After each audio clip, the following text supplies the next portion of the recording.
یہ جو نقطہ میں اتنے اہتمام سے بیان کر رہا ہوں، اس کے لیے میں گواہی اب دے رہا ہوں ایچ جی ویلز کی، نام سنا ہوگا آپ نے۔ وہ زیادہ مشہور تو ہے سائنٹیفک فکشن کے معاملے میں، اس نے اپنے زمانے میں ایسی کہانیاں لکھی، ایسے افسانے لکھے جو آنے والے دور میں سائنس کے جب کہ عروج ہونے والا تھا تو واقعات کے طور پر سامنے آنے والے تھے۔ سائنٹیفک فکشن، کہانیاں لکھنا، افسانے لکھنا سائنسی بنیادوں پر۔ لیکن تاریخ عالم پر بھی ان کی دو کتابیں اس شخص کی جو ہیں وہ بہت ہی عمدہ ہیں، اس میں کوئی شک نہیں۔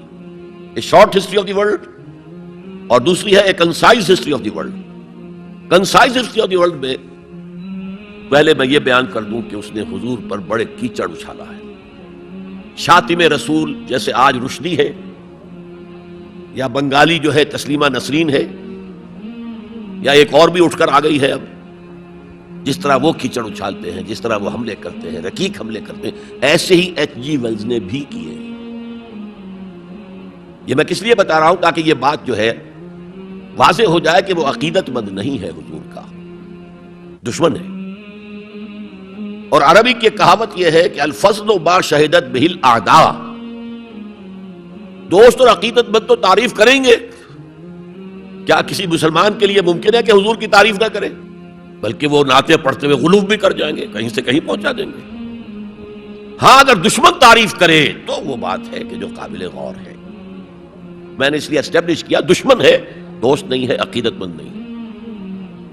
لیکن جو چیپٹر اس کا ہے حضور کی زندگی پر، اس کے آخر میں آ کر خطبہ حجۃ الوداع کا یہ حوالہ اس نے دیا، لا فضل لعربی علی عجمی ولا لعجمی علی عربی ولا لاسود علی احمر ولا لاحمر علی اسود الا بالتقوی۔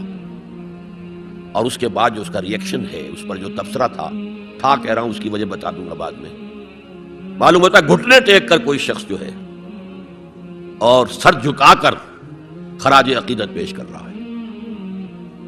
ایگزیکٹ الفاظ یہ تھے اس کے، although the sermons of human equality, fraternity and freedom were said before also, and we find a lot of such sermons in Jesus of Nazareth, but it must be accepted that it was Muhammad sallallahu alayhi wasallam who for the first time in human history established a society based on these principles، کہ اگرچہ انسانی مساوات، اخوت اور حریت کے واس تو پہلے بھی بہت کہے گئے تھے، بہت کہے گئے تھے، بہت کہے گئے تھے، اب عیسائی ہونے کے باوجود کہتا ہے کہ مسیح ناصری، جیسس آف نظرت، حضرت عیسیٰ علیہ السلام کے ہاں بھی واس تو بہت ہے، لیکن ان اصولوں پر کوئی معاشرہ وہ قائم نہیں کر سکے۔ تاریخ انسانی میں پہلی شخصیت محمد کی ہے صلی اللہ علیہ وسلم، جس نے کہ ان اصولوں پر معاشرہ بالفعل قائم کر کے دکھایا۔ اچھا اب آئیے اس کی اہمیت پر۔ اہمیت یہ ہے کہ آج جیسا کہ میں نے کہا تھا کہ دنیا سکڑتی جا رہی ہے، فاصلے تو کوئی ہے ہی نہیں، اب کوئی معنی ہی نہیں۔ جیسے حدیث میں آیا تھا کہ دجال بات کرے گا ساری دنیا میں سنی جائے گی، آج کوئی دجال صاحب جو ہے واشنگٹن سے تقریر کرتے ہیں اور پوری دنیا میں سنی جاتی ہے۔ اب جو یہ دنیا چھوٹی ہو رہی ہے تو اس کا ایک منطقی تقاضا یہ ہے، یہ جو نیو ورلڈ آرڈر کی بات ہے یہ منطقی ہے۔ کوئی ایک عالمی ریاست ہونی چاہیے، اب یہ چھوٹی چھوٹی ریاستیں، نیشن سٹیٹس وغیرہ، یہ تو لڑتی بھڑتی رہیں گی، اس نے اس کے اوپر چڑھائی کر دی، اس نے اس پر چڑھائی کر دی، تو ایک کوئی عالمی ریاست، گلوبل سٹیٹ قائم ہونی چاہیے۔ لیکن اس کے لیے بنیاد کہاں سے لائیں؟ انسانوں کو جوڑیں کیسے؟ وہ تو نسل کی بنیاد پر جو ہے کٹے ہوئے ہیں، رنگت کی بنیاد پر ان کے دلوں کے درمیان جو ہے بودھ ہے۔ انسانیت کو ایک کرنے والی یا ایک ڈوری میں پرونے والی شے کون سی ہے؟ کون سی ڈوری ہے؟ دیکھیے انہی حالات کا تقاضا تھا، لیگ آف نیشنز قائم ہوئی تھی، لیکن چونکہ سارے فاصلے جو ہے خارج میں کم ہوئے ہیں، دلوں کے فاصلے جو کہ برقرار ہیں، ناکام ہو گئی، ختم ہو گئی۔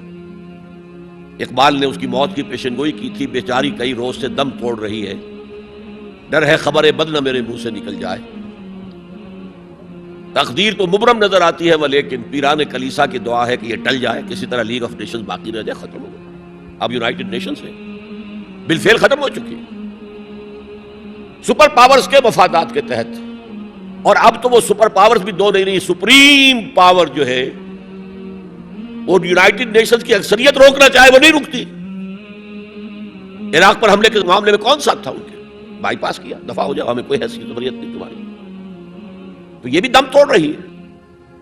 یونائٹڈ نیشنز کا وجود کیا رہ جائے گا؟ بیچاری کئی روز سے دم توڑ رہی ہے.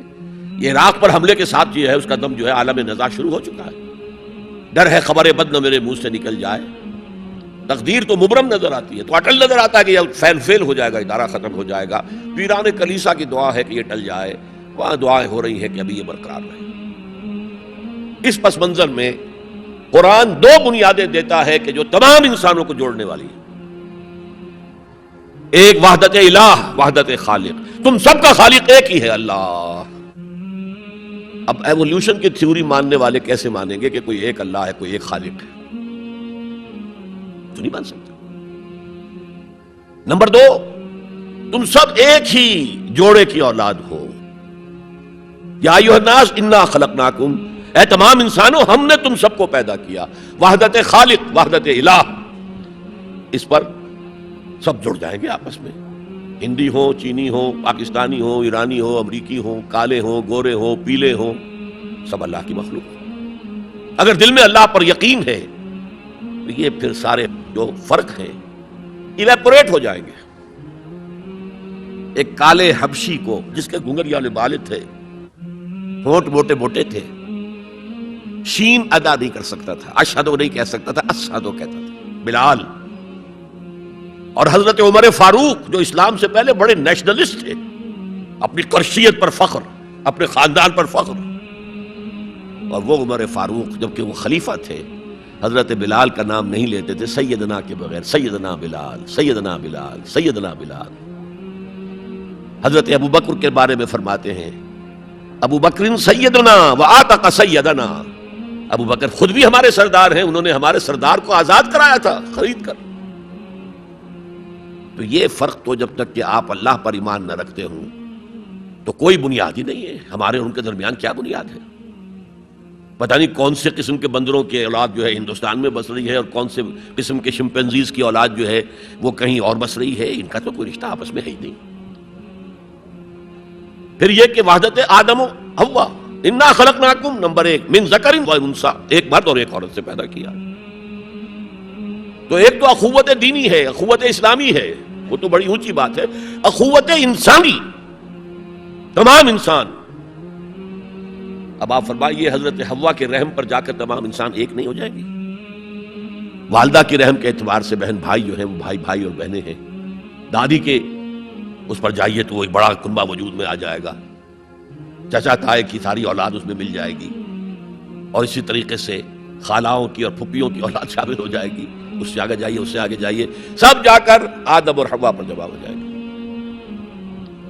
تو آج جو زمانے کا تقاضا ہے کہ یہ فاصلے کم ہو، نوع انسانی جمع ہو، ایک وحدت ہو جائے، وہ تقاضا صرف اسلام کی بنیاد پر طے ہو سکتا ہے، پورا ہو سکتا ہے. کسی اور کے پاس اس کے لیے کوئی بنیاد نہیں.